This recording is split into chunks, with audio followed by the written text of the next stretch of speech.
नमस्कार प्रिय भक्तगणों, आज की इस महत्वपूर्ण वीडियो में हम माघ मास की षटतिला एकादशी के बारे में बात करेंगे।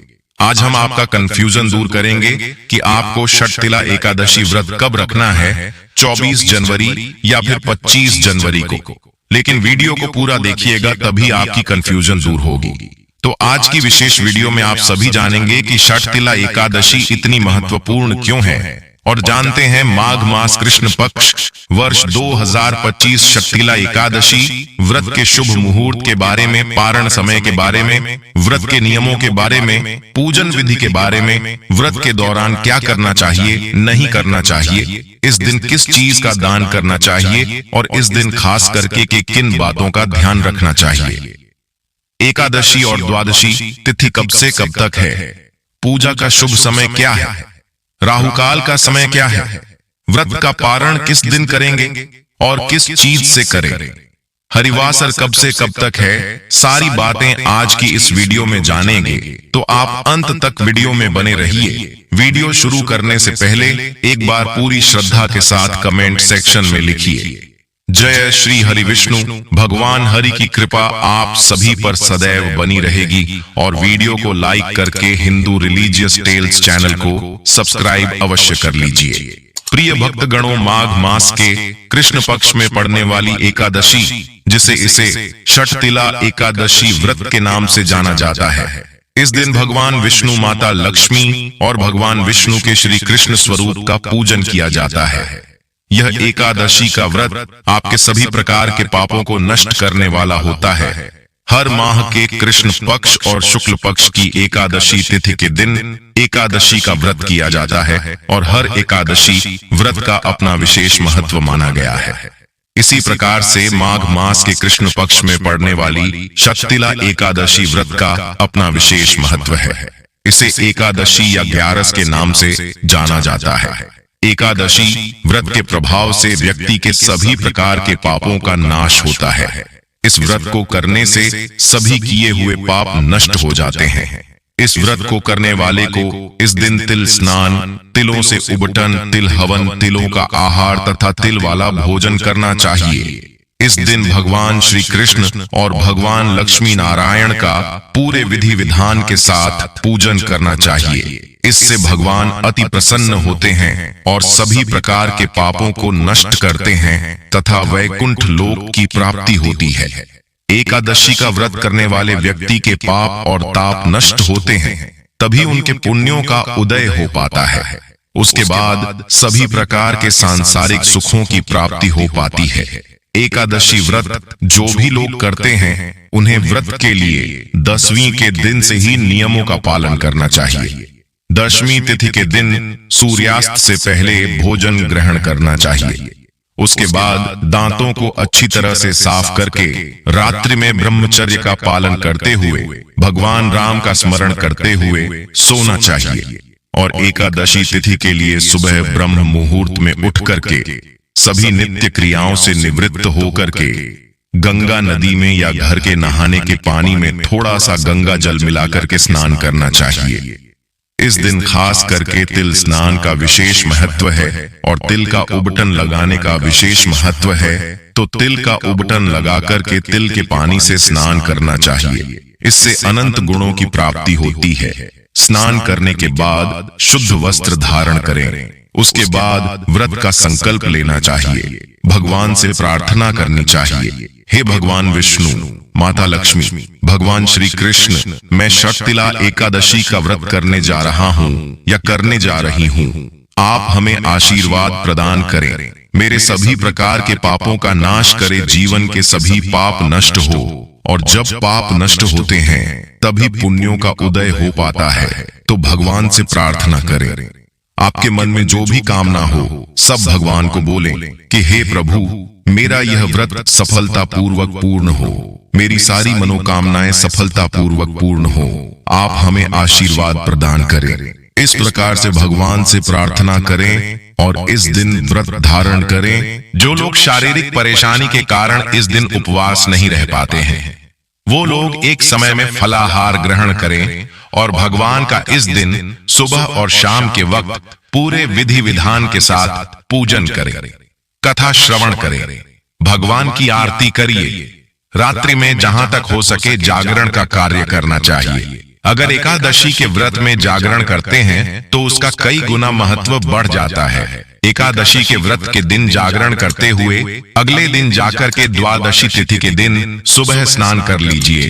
शुद्ध वस्त्र धारण करके भगवान का पूजन और आरती कर लीजिए। शक्तिला एकादशी के अगले दिन, जो कि तिल द्वादशी का दिन होता है, एकादशी का व्रत होता है और खास करके द्वादशी तिथि के दिन, उस दिन सुबह में स्नान करके शुद्ध वस्त्र धारण करके भगवान विष्णु का, जो कि पूरे विधि विधान के साथ पूजन करना चाहिए, भगवान श्री कृष्ण का पूजन करना चाहिए और तिल द्वादशी के दिन भगवान को भोग लगाना चाहिए। तिल गुड़ मिला हुआ वस्तु का भोग लगाइए। नारियल और सीताफल आदि भगवान श्री कृष्ण, भगवान विष्णु को अर्पित करनी चाहिए और फिर उन वस्तुओं का दान करना चाहिए। इससे अनंत गुना पुण्य फलों की प्राप्ति होती है और इस तिथि के दिन दान आदि का कार्य करके ब्राह्मणों को भोजन करवाएं। ब्राह्मणों को दान और दक्षिणा दीजिए। उसके बाद के समय के अनुसार व्रत का पारण करना चाहिए। तो आइए अब जानते हैं षटतिला एकादशी के शुभ मुहूर्त के बारे में। उससे पहले दोस्तों, आपसे हाथ जोड़कर निवेदन है कि वीडियो को अभी तक आपने लाइक नहीं किया तो वीडियो को लाइक करके हिंदू रिलीजियस टेल्स चैनल को सब्सक्राइब जरूर कर लीजिए। इस बार एकादशी तिथि प्रारंभ होगी 24 जनवरी शुक्रवार को शाम 7:26 से और एकादशी तिथि समाप्त होगी 25 जनवरी शनिवार को रात 8:31 पर।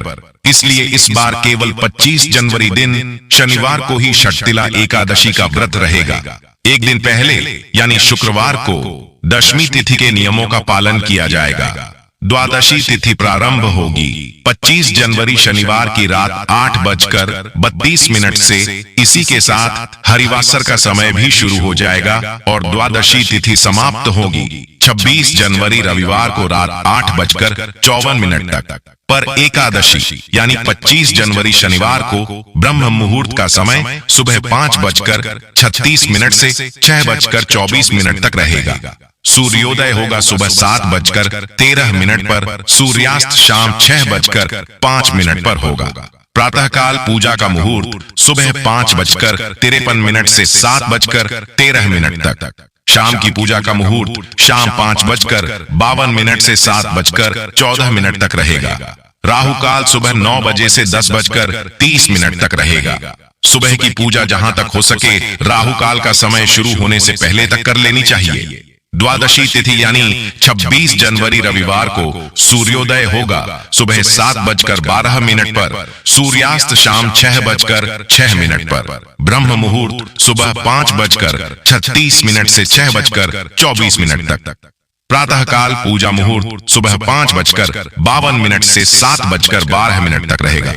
अभिजीत मुहूर्त दोपहर 12:17 से 1:01 तक रहेगा। राहु काल शाम 4:30 से 6 बजे तक रहेगा। हरिवासर का समय समाप्त होगा 26 जनवरी रविवार को सुबह 2 बजे तक, यानी कि शनिवार की मध्य रात्रि का यह समय रहेगा। तो आप रविवार को शुभ मुहूर्त में व्रत का पारण करेंगे और व्रत पारण मुहूर्त रहेगा 26 जनवरी रविवार को सुबह 7:12 से लेकर 9:05 तक। व्रत हमेशा शुभ मुहूर्त में ही खोलना चाहिए। किसी कारण से सुबह आप व्रत ना खोल पाए तो ऐसे में दोपहर 1 बजे से 3 बजे के बीच में भी आप एकादशी का व्रत खोल सकते हैं। षटतिला एकादशी पर तिल का 6 प्रकार से उपयोग किया जाता है। पहला, तिल के जल से स्नान करें। दूसरा, पीसे हुए तिल का उबटन करें। तीसरा, तिलों का हवन करें। चौथा, तिल मिला हुआ जल पिए। पांचवा, तिलों का दान करें। छठवां, तिलों की मिठाई और व्यंजन बनाएं। षटतिला एकादशी व्रत का पारण तुलसी दल और जल से व्रत का पारण करें और खास करके उस दिन खाने का भी विशेष महत्व है। तो प्रसाद के रूप में उस दिन तिल ग्रहण करना चाहिए और खास करके एकादशी पारण के दिन खिचड़ी खाने का विधान होता है। तो कथा के अनुसार आप खिचड़ी ग्रहण करें। भगवान को प्रसाद के रूप में चढ़ाते हुए खिचड़ी को ग्रहण करना चाहिए। बड़ा ही पुण्य फलदायी माना गया है। भी व्रत को धारण करने वाले हैं उन्हें एकादशी व्रत के दौरान कुछ बातों का ध्यान रखना चाहिए।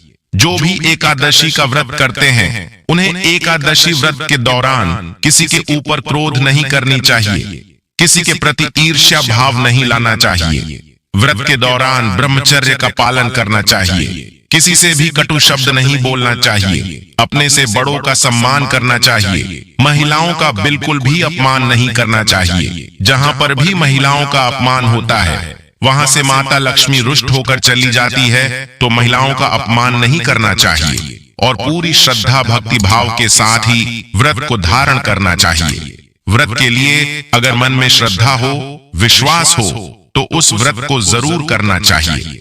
वह व्रत फलदायी ही सिद्ध होता है। पूर्ण श्रद्धा भक्ति भाव के साथ और प्रभु पर विश्वास रखते हुए व्रत को धारण करते हुए पूजन का कार्य करना चाहिए। षटतिला एकादशी व्रत के दिन तिलों के दान का बड़ा ही विशेष महत्व माना गया है। इस एकादशी के व्रत में षटतिला यानी कि इसमें 6 प्रकार के कर्म बतलाए गए हैं। इस एकादशी के व्रत में तिल के जल से स्नान करना चाहिए, तिल का उबटन लगाना चाहिए, तिल का हवन करना चाहिए और तिल और गुड़ मिलाकर भगवान को भोग लगाना चाहिए और उसे प्रसाद के रूप में अवश्य ग्रहण करनी चाहिए।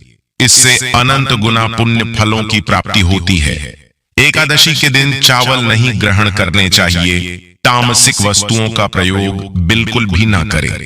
मांस, मदिरा, प्याज, लहसुन का प्रयोग परिवार के सदस्यों को भी नहीं करना चाहिए। घर में पूर्ण स्वच्छता का ध्यान रखना चाहिए। घर में अगर लड़ाई झगड़ा हो, परिवार में कोई मतभेद हो, तो इस दिन बिल्कुल भी नहीं करना चाहिए। पूर्ण शांति और भक्तिमय वातावरण बना करके इस दिन और एकादशी व्रत के दौरान अगर माताएं बहनें मासिक धर्म से होती हैं, तो उस दौरान पूजन आदि का कार्य नहीं करना चाहिए। केवल आप मन ही मन भगवान का स्मरण करें और व्रत के दौरान आप उपवास रह सकते हैं, लेकिन पूजन आदि का कार्य बिल्कुल भी नहीं करना चाहिए। तो इस बात का ध्यान रखें और भगवान का पूरी श्रद्धा भक्ति भाव के साथ इस दिन भगवान श्री कृष्ण के और भगवान विष्णु के नामों का जप करना चाहिए और इस दिन भगवान श्री कृष्ण को जल का अर्घ अवश्य प्रदान करना चाहिए। और उस समय आप भगवान विष्णु और भगवान श्री कृष्ण के मंत्रों का उच्चारण करें तो बहुत लाभकारी होगा। भगवान के नाम का उच्चारण करते हुए, मंत्र का उच्चारण करते हुए भगवान को जल अर्पित करें तो बड़ा ही पुण्य फल होगा। ब्राह्मणों को भोजन करवाएं, ब्राह्मणों को दान और दक्षिणा दें, गरीबों को भोजन कराएं। इस दिन द्वादशी तिथि के दिन खास करके षटतिला एकादशी का व्रत रखते हैं। उस दिन द्वादशी तिथि के दिन तिल द्वादशी का व्रत किया जाता है और उस दिन भगवान विष्णु के पूजन का विशेष महत्व माना गया है। भगवान विष्णु का अवश्य ही पूजन संपन्न करें। उसके बाद फिर उस दिन तिल, गुड़, नारियल, सीताफल भगवान को अर्पण करके ब्राह्मणों को दान अवश्य करना चाहिए जहां तक हो सके, और वस्त्र कंबल आपसे जो भी बन सके दान अवश्य करना चाहिए और ब्राह्मणों को संतुष्ट करना चाहिए। तो आशा करता हूं कि यह जानकारी आपको अच्छा लगा होगा। ऐसे ही ज्ञानवर्धक जानकारी प्राप्त करने के लिए आपके पसंदीदा channel Hindu religious tales channel को सब्सक्राइब करें, साथ में बेल आइकन घंटी को दबाएं, वीडियो को लाइक करें और शेयर करिए।